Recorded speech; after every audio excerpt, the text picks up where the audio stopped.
And now for your sports news, we're joined by NTD's Dave Martin. Dave, plenty going on right now, but let's start in college football as the latest playoff projections were released last night. What stood out to you here?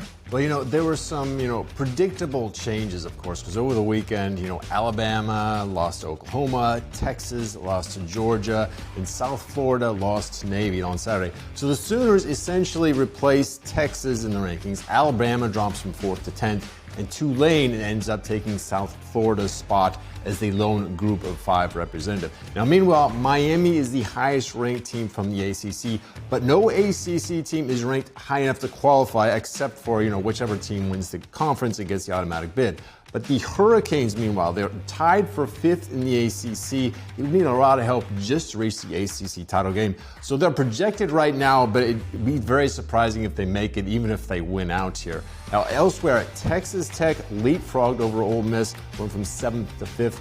Well, despite both teams winning over the weekend. But of course, these are not the final rankings. Those come out in 3 weeks, and only those determine the actual matchup. I just think I should mention this every single time. These are fun teas to talk about, but ultimately, only the last one matters to them.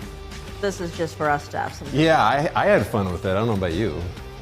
While moving to NBA news, LeBron James made history last night just by stepping onto the court for a record-setting 23rd season. Yeah, James missed the first 14 games of the season, but last night he returned after that sciatica problem. The Lakers actually scored 140 points last night. That's the most they've scored all season. James, meanwhile, had 12 assists, which was a game high. He's also scored 11 points. That actually runs his record of double-digit scoring games now to 1,293 in a row, which dates all the way back to 2007. Now, he also hit a pair of three-pointers to patch Reggie Miller for 6th most on the all-time list. Now, meanwhile, James is just 50 games played behind Robert Parrish for the most in NBA history. He's 496 assists away from Jason Kidd to put him in 3rd place for all time. Now, just for perspective, he had 575 last year, so very possible there. Meanwhile, the Lakers fared very well, and actually in his absence, going 10-4. They are in 1st place in the Pacific Division, but I think they still missed him. I miss reporting on the guy, so. I feel like maybe one day you'll make history by stepping foot in this studio. Maybe so. That'll be quite the history, won't it? Shifting gears to tennis, though, the International Tennis Hall of Fame announced that Roger Federer will be inducted next year as a Hall of Famer.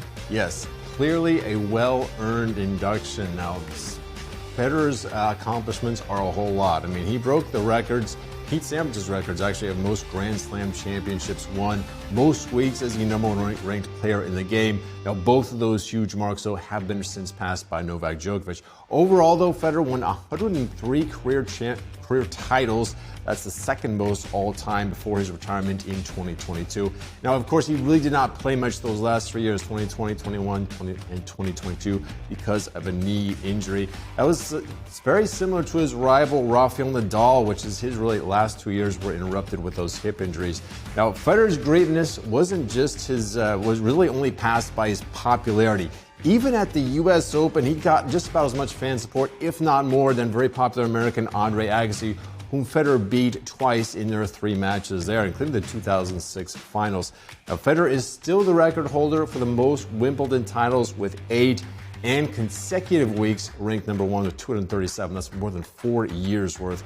So there was really never any question that Federer would get in. Now, I don't know if you can tell, but I'm a big fan of this. I try not to let it out, try to be impartial, but who didn't like Federer, I'll be looking forward to this induction. Yes. Looking now at boxing news, though, Jake Paul will fight former heavyweight champion Anthony Joshua next month. Where would Joshua rank in terms of Paul's toughest opponents?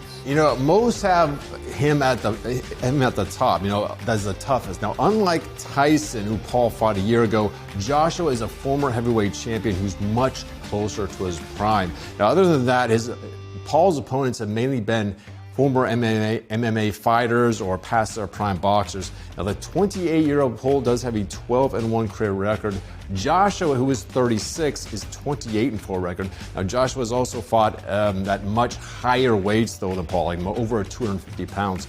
Paul's heaviest was 227 for that Tyson fight last year, but normally he fights at under 200 pounds, so that could be a challenge. But of course, Paul at least is 8 years younger. Now, also in Joshua's last fight, he was stopped in the 5th round by Daniel Dubois in an IBF title fight. He then had elbow surgery after that. That was September of 2024. He has not been in the ring since, so at least there's that.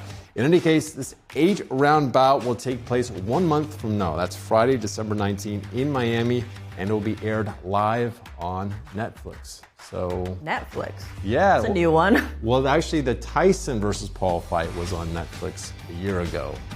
So We'll see if Netflix subscriptions go up. Well, you know, I got a subscription just for that, and then I forgot for like 7 or 8 months. I was paying $5 a month, and I never even used it other than that. So, lesson learned for this one. I'll have to make sure, you know, I make that decision much closer after that fight. Well, you've been warned, all of you. I'm going to put a reminder in right now, okay? All right. Well, Dave, as always, thanks for joining us. Thank you, Tiff.